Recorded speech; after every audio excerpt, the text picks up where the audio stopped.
Hello students, मैं अजीज़ बहर आप सभी का अपना वाला यूट्यूब चैनल में स्वागत करता हूं। इस वीडियो से और यूट्यूब से मेरी जो भी अर्निंग होगी या जो अर्निंग हो रही है उसका 10% गरीब बच्चों को फ्री एजुकेशन प्रोवाइड करने में किया जाएगा, तो सपोर्ट करते रहिए। तो आज हम 12th class physics chapter number 1 electric charges and fields का एनसीईआरटी की टेक्स्ट बुक में गिवन एग्जाम्पल नंबर 1.7 सॉल्व करेंगे। इस एग्जाम्पल को मैं बहुत ही अच्छे से बहुत ही ईजी वे में एक्सप्लेन करने वाला हूँ, इसलिए इस वीडियो को पूरा देखिएगा। और अगर अभी तक आप लोगों ने हमारे चैनल को सब्सक्राइब नहीं किया है तो चैनल को सब्सक्राइब कर लीजिए, बेल आइकन को भी प्रेस कर दीजिएगा ताकि नए वीडियोस की नोटिफिकेशन आपको समय पर मिलते रहे। तो क्या है आज का हमारा टॉपिक? आज का हमारा टॉपिक है एनसीईआरटी की टेक्स्ट बुक में गिवन एग्जाम्पल नंबर 1.7।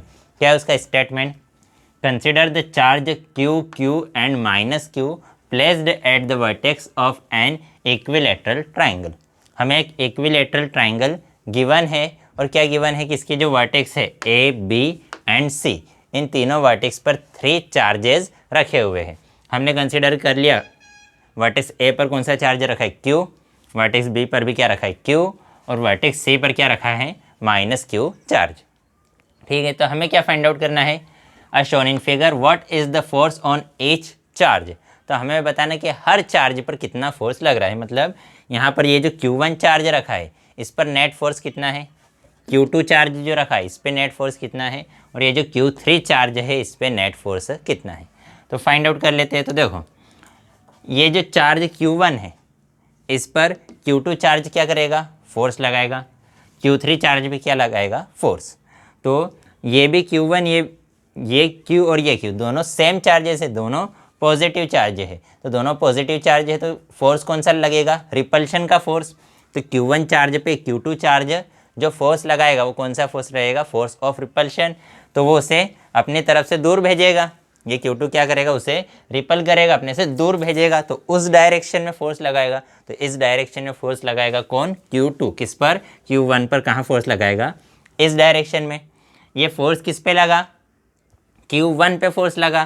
किसने लगाया, Q2 ने फोर्स लगाया। तो हम उसको किससे रिप्रेजेंट करेंगे, F12 से। इस फोर्स को हम किससे रिप्रेजेंट करेंगे, F12। F12 meaning force on 1 due to 2, कि Q1 पे फोर्स किसकी वजह से, Q2 की वजह से। तो इस डायरेक्शन में फोर्स लगेगा। अब Q1 पर ये Q3 भी क्या करेगा, फोर्स लगाएगा। अब ये पॉजिटिव है और ये नेगेटिव है, तो ये जो Q3 फोर्स लगाएगा, Q3 कौन सा फोर्स लगाएगा, अट्रैक्शन का फोर्स। तो वो Q1 चार्ज को अपनी तरफ खींचेगा, अपनी तरफ खींचेगा, मतलब इस डायरेक्शन में फोर्स लगाएगा। तो इस डायरेक्शन में फोर्स लगाया, कौन सा फोर्स लगाया, F13। उसको हमने किससे रिप्रेजेंट किया, F13। क्यों F13, that means force on Q1 due to Q3। ठीक है, अब इसी टाइप से यहाँ पर फोर्स लगेगा। तो इस पर Q2 पे फोर्स लगाया किसने, Q1 ने, सेम है। तो रिपल्शन का फोर्स अपने से दूर भेजेगा, तो इस डायरेक्शन में फोर्स लगेगा। उसको हमने रिप्रेजेंट किया F21 से। F21 मतलब वही force on Q2 due to Q1। अब इस Q पर Q3 फोर्स लगाएगा, दोनों अपोजिट है, तो अट्रैक्शन का फोर्स। तो Q3 उसे अपनी तरफ खींचेगा। Q3 क्या करेगा, इसे अपनी तरफ खींचेगा, तो इस डायरेक्शन में फोर्स लगेगा। इसको हम किससे रिप्रेजेंट किया, F, बोलो F क्या लिखे हम, 2 3, force on Q2 due to Q3। अब इसी टाइप से Q3 पर भी दोनों फोर्स लगाएंगे। ये है नेगेटिव, ये है पॉजिटिव। तो Q3 पर Q1 फोर्स लगाएगा, फोर्स ऑफ अट्रैक्शन। तो Q1 क्या करेगा, उसे अपनी तरफ खींचेगा, मतलब इस डायरेक्शन में खींचेगा। तो ये फोर्स, इसको हमने रिप्रेजेंट किया F31। F31 that means force on Q3 due to Q1। इसी टाइप से Q3 पर Q2 भी फोर्स लगाएगा। Q2 ने फोर्स लगाया, उसे अपनी तरफ खींचा, अपनी तरफ खींचा, अट्रैक्शन का फोर्स लगाया, तो इस डायरेक्शन में फोर्स लगाएगा। इस डायरेक्शन में फोर्स लगाएगा, उसे हम किससे रिप्रेजेंट करेंगे, F, बोलो जल्दी से, F32। ठीक है, तो ये सभी हमने फोर्स निकाल लिए। तो अब Q1 पे अगर मुझे नेट फोर्स निकालना है, Q1 पर मुझे नेट फोर्स निकालना है, तो Q1 पे 2 फोर्स लग रहे हैं, कि इस डायरेक्शन में, इस डायरेक्शन में। तो नेट फोर्स निकालने के लिए हमें पैरेललोग्राम लॉ का हेल्प लेनी पड़ेगी। तो इस साइड के पैरेलल यहाँ पर हम एक साइड ड्रॉ करेंगे। ठीक है, उसी टाइप से इस साइड के पैरेलल यहाँ पर हम एक साइड ड्रॉ करेंगे। ठीक है, क्या किया हमने, पैरेललोग्राम लॉ क्या कहता है कि इस वेक्टर के अलोंग, इस डायरेक्शन में इसके पैरेलल यहाँ पर हमने एक वेक्टर ड्रॉ किया। इस वेक्टर के अलोंग इस डायरेक्शन में हमने एक वेक्टर ड्रॉ किया। अब इसका ये जो डायगोनल रहेगा, ये डायगोनल ही हमें क्या बताएगा, रिजल्टेंट फोर्स। तो ये रिजल्टेंट फोर्स इसका मतलब इस डायरेक्शन में लगेगा, उसको हमने किससे रिप्रेजेंट किया, F1 से। इसी टाइप से यहाँ पर हम क्या करेंगे, पैरेललोग्राम ड्रॉ कर लेंगे। तो ये हमने पैरेललोग्राम ड्रॉ किया। पैरेललोग्राम का ये जो डायगोनल रहेगा, ये डायगोनल ही हमें क्या बताएगा, रिजल्टेंट फोर्स। वो किस पे लग रहा है, Q2 पर, इसलिए उसको रिजल्टेंट फोर्स को हमने किससे रिप्रेजेंट किया, F2। इसी टाइप से यहाँ पर भी हम क्या करेंगे, पैरेललोग्राम लॉ का यूज़ करेंगे। तो इन दोनों का रिजल्टेंट, ठीक है, इन दोनों का रिजल्टेंट यहाँ पर क्या करें, इन दोनों का तो डायरेक्ट ही हम लगा सकते हैं कि बता दो आपको कि यहाँ पर ये इस डायरेक्शन में इसके पैरेलल, इस वाले वेक्टर के पैरेलल इस डायरेक्शन में हमने एक वेक्टर ड्रॉ किया, इस वेक्टर के पैरेलल यहाँ पर हमने एक वेक्टर ड्रॉ किया, ठीक है। तो इसका ये जो डायगोनल है, मतलब ये वाली साइड, ये साइड ही क्या रिप्रेजेंट करेगा, नेट फोर्स। ये साइड ही क्या रिप्रेजेंट करेगी, नेट फोर्स। तो ये नेट फोर्स इस डायरेक्शन में लगे, उसको हमने रिप्रेजेंट किया F1 से। अब इन सभी फोर्सेस की वैल्यू निकालते हैं। तो देखो, अगर मुझे F12 की वैल्यू निकालनी है, F12 का अगर मैग्नीट्यूड निकालना है, तो हमें पता है according to Coulomb's law, force F is equal to क्या होता है, 1/4 pi epsilon naught Q1 Q2 upon R square, जहाँ R क्या होती है, डिस्टेंस। अब हमें हमेशा याद रखना, ये मैंने क्या लिखा, मैग्नीट्यूड। हम चार्जेस का क्या लेते हैं, मैग्नीट्यूड। चार्ज पॉजिटिव हो या नेगेटिव हो, हम हमेशा उसका क्या लेंगे, मैग्नीट्यूड लेंगे। तो अगर मुझे F12 की वैल्यू निकालनी है, तो F12 क्या हो जाएगा, 1/4 pi epsilon not. First charge कितना है, Q। सेकंड चार्ज भी कितना है, Q। इन दोनों के बीच की डिस्टेंस, इन दोनों के बीच की डिस्टेंस कितनी है, L। तो L का क्या हो जाएगा, स्क्वायर। Q इंटू Q को ही हम क्या लिख सकते हैं, इसी को हम लिख सकते हैं Q स्क्वायर। तो F12 का मैग्नीट्यूड कितना आ गया, 1/4 pi epsilon not Q square upon L square, ठीक है। इसी टाइप से अगर मुझे F13 की वैल्यू निकालनी है, तो F13 की वैल्यू भी वही रहेगी, क्योंकि फर्स्ट चार्ज क्या है, Q, सेकंड चार्ज क्या है, -Q। चार्ज पॉजिटिव हो या नेगेटिव हो, मैग्नीट्यूड तो हमेशा कैसा रहेगा, पॉजिटिव। तो इन दोनों चार्जेस की वैल्यू भी, इसकी भी Q, दोनों के बीच की डिस्टेंस कितनी, L। तो इसका मैग्नीट्यूड भी वही रहेगा जो किसका मैग्नीट्यूड है, F12। तो F12 का मैग्नीट्यूड किसके इक्वल रहेगा, F13 के इक्वल रहेगा। इसी टाइप से वो किसके इक्वल रहेगा, F21 के इक्वल रहेगा, F23 के इक्वल रहेगा, और क्या है, F31 के इक्वल रहेगा, F32 के इक्वल रहेगा। हमने क्या किया, हमने सभी के मैग्नीट्यूड्स लिख दिए, सभी के मैग्नीट्यूड्स क्या रहेंगे, इक्वल रहेंगे, ठीक है। तो लिख देते हैं हम, ठीक है। तो इसे मैं नीचे लिख देता हूँ, बड़ा बहुत लंबी लाइन चली गई। तो जो F12 है, F12 किसके इक्वल रहेगा, F13 is equal to F21 is equal to F23 is equal to F31 is equal to F32। सभी के मैग्नीट्यूड क्या रहेंगे, सेम। क्यों सेम रहेंगे, क्योंकि हर पेयर के बीच की डिस्टेंस कितनी है, L। इन दोनों के बीच की डिस्टेंस L, इन दोनों के बीच की डिस्टेंस L, इन दोनों के बीच की डिस्टेंस L। सभी पेयर्स के बीच की डिस्टेंस L है, और सभी का मैग्नीट्यूड Q, ये -Q, इसका मैग्नीट्यूड भी क्या रहेगा, +Q। सभी का मैग्नीट्यूड सेम है, तो सभी फोर्सेस का मैग्नीट्यूड तो सेम रहेगा, किसके इक्वल रहेगा, 1/4 pi epsilon not Q square upon L square. सभी का मैग्नीट्यूड सेम है, इसलिए हम उसको क्या लिख सकते हैं, उसको हम F से रिप्रेजेंट कर सकते हैं। तो जो वैल्यू F12 की वही वैल्यू F13 की। तो ये है F12 और ये है F13, इन दोनों का रिजल्टेंट वो कितना है, F1। तो F1 रिजल्टेंट का हमें फॉर्मूला पता है, resultant R is equal to क्या होता है, √A² + B² प्लस, बोलो जल्दी से, 2AB cos थीटा, ये होता है रिजल्टेंट का फॉर्मूला। अब रिजल्टेंट, इन दोनों का रिजल्टेंट कितना है, F। तो इसकी जगह स्पेस पर मैंने लिखा F1, ठीक है। इन दोनों का रिजल्टेंट कितना है, F1। तो F1 इक्वल रहेगा, किसके इक्वल रहेगा, A। इसको हम A कंसिडर कर लेते हैं, इसे कंसिडर कर लेते हैं B। तो A और B दोनों किसके इक्वल कंसिडर कर लिया है, F।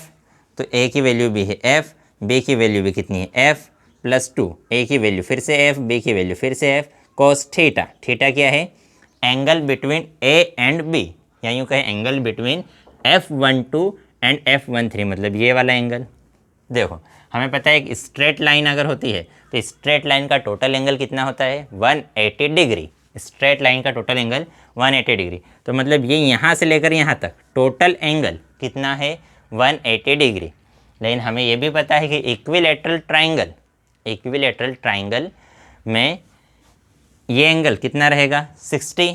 तो अगर ये एंगल 60 है तो ये बचा हुआ एंगल कितना हो जाएगा 120, क्योंकि 120 प्लस 60 ये टोटल आ जाएगा 180। तो अगर ये एंगल कितना है 60 है तो ये एंगल कितना हो जाएगा 120। तो इन दोनों के बीच का एंगल कितना मतलब 120। तो कोस की वैल्यू कितनी है 120। ठीक है, थीटा की वैल्यू 120। तो अब हमारे पास वैल्यू क्या आ जाएगी F square plus F square plus 2 F into F क्या हो जाएगा एफ स्क्वायर कॉस 120 की वैल्यू कितनी होती है -1/2। कॉस 120 की वैल्यू कितनी होती है -1/2। इस 2 से ये 2 क्या हो गया कैंसल। ये दोनों मल्टीप्लाई में है तो ये प्लस और ये वैल्यू माइनस, प्लस माइनस क्या हो जाएगा माइनस हो जाएगा। तो हमारे पास F1 की वैल्यू कितनी आ जाएगी F1 की वैल्यू आ जाएगी √f² plus f² minus f²। ये फर्स्ट और ये सेकंड तो एज इट इज़। ये थर्ड ये क्या हो जाएगा माइनस का f²। इस f प्लस के f² से माइनस का f² कैंसल। तो हमारे पास F1 इज इक्वल टू कितना आ गया √f²। इस स्क्वायर से ये रूट क्या हो गया कैंसल।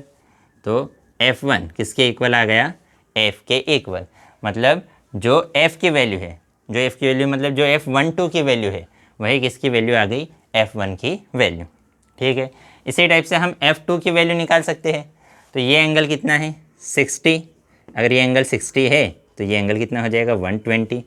वही पूरी प्रोसेस रिपीट करेंगे कि F12 और F13 और ये क्या है F23 और F21 ये किसके इक्वल है F के इक्वल। यही पूरी प्रोसेस फॉलो करेंगे। तो इस F2 की वैल्यू भी कितनी आ जाएगी F के इक्वल। क्यों इक्वल आएगी क्योंकि इन दोनों फोर्सेस के बीच का एंगल फिर से कितना है 120 डिग्री। इन दोनों फोर्सेस का मैग्नीट्यूड वही है जो F13 और F12 का था। तो जो F1 किसके इक्वल आया अगर F के इक्वल आया तो F2 भी किसके इक्वल आ जाएगा F के इक्वल। अब हमें निकालनी है इस F3 की वैल्यू। अब यहाँ पर इक्वल नहीं आएगा क्यों क्योंकि ये जो एंगल है ये एंगल कितना है ये एंगल है कितना 60 डिग्री। क्योंकि अगर ये एंगल 60 तो ये भी कितना रहेगा 60। इक्विलैटरल ट्रायंगल का हर एंगल कितना होता है 60 डिग्री। तो अब यहाँ पर अगर मुझे इसे हमने क्या लिखा है F3। ठीक है, F3 की अगर मुझे वैल्यू निकालनी है तो F3 ये हम सिर्फ किसकी बात करें मैग्नीट्यूड। F3 किसके इक्वल हो जाएगा F3 इक्वल हो जाएगा F13।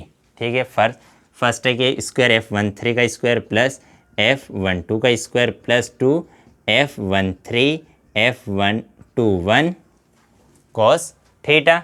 यही लिखेंगे फर्स्ट का स्क्वायर प्लस सेकंड का square plus 2 into first into second into cos theta. ये है फर्स्ट ये है सेकंड। लेकिन ये दोनों को ही हमने किसके इक्वल माना है F के इक्वल। तो इसी के स्पेस पर हम सिर्फ F और सिर्फ F लिख सकते हैं। थीटा की वैल्यू कितनी है थीटा मतलब इन दोनों के बीच का एंगल है 60 डिग्री। तो थीटा की स्पेस पर हम क्या लिख देंगे 60। ठीक है, तो हमारे पास वैल्यू क्या आ गई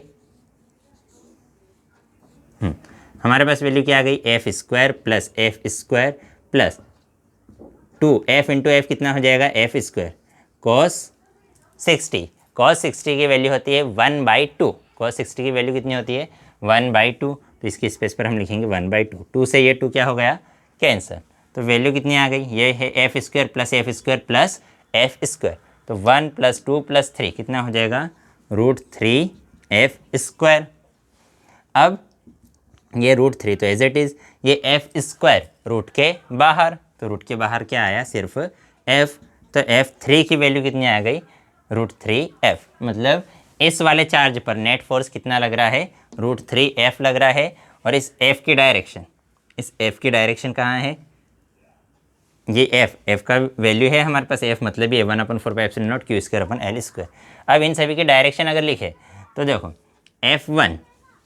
F1 किसके इक्वल है, एफ के इक्वल है, इस डायरेक्शन में है, इस डायरेक्शन और ये डायरेक्शन दोनों सेम है। तो अगर इस डायरेक्शन का हमने यूनिट वेक्टर ले लिया R1 कैप, इस डायरेक्शन का, ठीक है, बी से सी की तरफ, बी से सी की तरफ डायरेक्शन का यूनिट वेक्टर हमने क्या लिया, R1 कैप।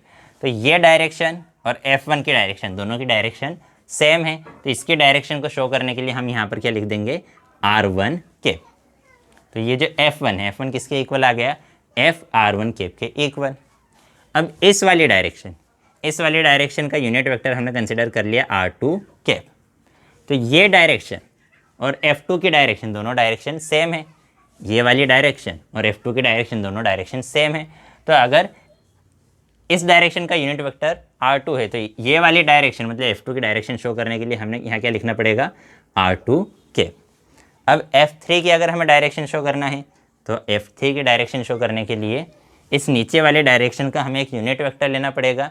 नीचे वाले डायरेक्शन का यूनिट वेक्टर हमने क्या कंसिडर कर लिया, एन कैप। ये इस डायरेक्शन का यूनिट वेक्टर क्या है, एन कैप। तो F3 इज इक्वल टू क्या आ गया, √3 FN कैप। यहाँ पर ये क्वेश्चन समाप्त होता है। लेकिन अब NCERT में इसके आगे और थोड़ा एक्स्ट्रा भी दिया है कि इन तीनों फोर्सेस का सम कितना रहेगा, किसका किसका, F1 F2 और F3 का सम कितना रहेगा, तो वो भी निकाल लेते हैं। तो देखो F1 इस डायरेक्शन में है, या इन तीनों फोर्सेस का नेट रिजल्टेंट कितना रहेगा। तो देखो F1 इस डायरेक्शन में है तो ये मैंने बना दिया F1। फिर उसके बाद F2 इस डायरेक्शन में है तो ये मैंने बना दिया F2, और F3 इस डायरेक्शन में है तो ये मैंने बना दिया F3। अब देखो ये F1, ये F13 जो है, F13 और F2 दोनों की डायरेक्शन सेम है क्या, ये F13 और F2 दोनों की डायरेक्शन सेम है। तो इस F13 की स्पेस पर ही हम F2 लिख सकते हैं। मतलब डायरेक्शन के लिए बता रहा हूँ मैं किसकी बात कर रहा हूँ, डायरेक्शन, कि ये F13 की डायरेक्शन है, जो ये F1 की डायरेक्शन है और ये F2 की डायरेक्शन। देन F2 की डायरेक्शन ही किसके इक्वल है, F13 की डायरेक्शन। तो मुझे ये बताओ कि ये एंगल अगर टोटल एंगल 120 है, ये अगर टोटल एंगल 120 है तो ये वाला एंगल कितना हो जाएगा, हाफ 60। ये एंगल कितना हो जाएगा, 60। मतलब F1 और F13 के बीच का एंगल कितना है, 60। F1 और F13 के बीच का एंगल कितना है, 60। और जो F13 की डायरेक्शन है, वही डायरेक्शन किसकी है, F2 की। मतलब F1 और F2 के बीच का ये जो एंगल है ये भी कितना रहेगा, 60 डिग्री। 60 डिग्री रहेगा। क्या हमने क्या कहा, ये F13 है और ये F1 है, ये क्या है, F1 और ये है F13। इन दोनों के बीच का ये एंगल, ये यहाँ से लेकर यहाँ तक का एंगल 120 था, तो ये आधा एंगल कितना हो जाएगा, 60। ये आधा एंगल 60 है। तो मतलब F1 और F13, ये F1 और F13 के बीच का मतलब ये है F1 और ये सपोज करो F13 है। इन दोनों के बीच का एंगल कितना है, 60। लेकिन जो F13 है उसी डायरेक्शन में कौन है, F2। तो F13 की जगह हम F2 लिख देते हैं। क्यों लिख रहे हैं, क्योंकि दोनों की डायरेक्शन सेम है। दोनों की डायरेक्शन क्या है, सेम। तो F1 की जगह ही हम F13 की जगह ही हम क्या लिख सकते हैं, F2, दोनों, क्योंकि दोनों की डायरेक्शन सेम है। तो इसका मतलब हमने ये कहा कि जो एंगल F1 और F13 के बीच में है वही एंगल F1 और F2 के बीच में है। ये हमारा कहना पड़ रहा है कि जो एंगल F1 और F3 के बीच में है वही एंगल F1 और F2 के बीच में रहेगा। तो कितना रहेगा, 60। अब F1 और F2 का अगर हम रिजल्टेंट निकालें, F1 और F2 का रिजल्टेंट तो निकाल लेते हैं कि F1 और F2 दोनों क्या है, इक्वल है। F1 और F2 दोनों के मैग्नीट्यूड तो क्या है, इक्वल। दोनों के मैग्नीट्यूड तो है इक्वल, F के इक्वल। तो इन दोनों का रिजल्टेंट कितना हो जाएगा, वही F1 square plus F2 square plus 2 F1 F2 cos theta, ये आएगा। अब दोनों का मैग्नीट्यूड सेम, F के इक्वल, तो यहाँ हम लिख सकते हैं F F F F, सभी की जगह हमने F लिख दिया। अब ये हो गया F1 F square plus F square plus 2 F into F कितना हो जाएगा, F square cos theta, theta मतलब एंगल, उनके बीच का एंगल कितना है? उनके बीच का एंगल कितना है? उनके बीच का एंगल है 60। तो उनके बीच का एंगल 60 है, तो cos 60 की वैल्यू कितनी होती है? 1/2। इस 2 से 2 क्या हो गया? कैंसिल। तो इन दोनों का रिजल्टेंट कितना आ गया? f² + f², मतलब 3f²। या इसी को हम लिख सकते हैं r = √3f। इन दोनों का रिजल्टेंट इस डायरेक्शन में आएगा, इस डायरेक्शन में आएगा। तो अगर नीचे वाला हमने ये क्या किया था, नीचे की डायरेक्शन, ये वाली डायरेक्शन का यूनिट वेक्टर अगर हमने n लिया था, तो ऊपर वाली डायरेक्शन का यूनिट वेक्टर क्या लेना पड़ेगा? ऊपर वाली डायरेक्शन का यूनिट वेक्टर लेना पड़ेगा -n। तो अब इन तीनों फोर्सेस का अगर हम सम निकालें, किसका? F1 + F2 + F3। अगर तीनों का मुझे सम निकालना है, तीनों का अगर सम निकालना है, तो F1 + F2 मतलब F1 + F2 का रिजल्टेंट कितना आया? √3f - n। तो इसकी जगह हम लिख देंगे √3f - n, इन दोनों की जगह, ठीक है। प्लस F3 की वैल्यू कितनी है? √3f n, तो उसकी जगह हम लिखेंगे √3f n, ठीक है। इस माइनस के साइन को अगर बाहर लिखे तो कोई फ़र्क पड़ेगा क्या? इस माइनस के साइन को मैंने लिख दिया बाहर, तो ये क्या है? √3f n माइनस का, और ये है √3f n प्लस का। तो ये माइनस से प्लस कैंसिल, तो किसके इक्वल आ गया? 0 के इक्वल। मतलब इन तीनों फोर्सेस का सम, इन तीनों फोर्सेस का वेक्टर सम किसके इक्वल आया? 0 के इक्वल। तो आज की वीडियो में इतना ही। यही किसको रिप्रेजेंट कर रहा है कि न्यूटन्स थर्ड लॉ को, every action there is equal and opposite reaction, की जितना फोर्स ऊपर उतना ही नीचे, नेट फोर्स 0। तो आज की वीडियो में इतना ही। अगर वीडियो पसंद नहीं हो तो लाइक कीजिएगा, अपने दोस्तों के साथ भी शेयर ज़रूर कर दीजिएगा। अगर पसंद नहीं हो तो डिसलाइक कर दीजिएगा। अगर इस वीडियो से रिलेटेड आपको कोई डाउट हो तो डाउट कमेंट में आपसे पूछ सकते हैं, कोई सजेशन हो तो भी कमेंट कर सकते हैं। नेक्स्ट वीडियो में हम नेक्स्ट टॉपिक पढ़ेंगे। आप चाहे तो इसका स्क्रीनशॉट ले सकते हैं। मैं हमेशा वीडियो की लास्ट में मेरे जाने के बाद 1-2 सेकंड एक्स्ट्रा छोड़ता हूँ, तो आप उस टाइम में भी स्क्रीनशॉट ले सकते हैं। बाय।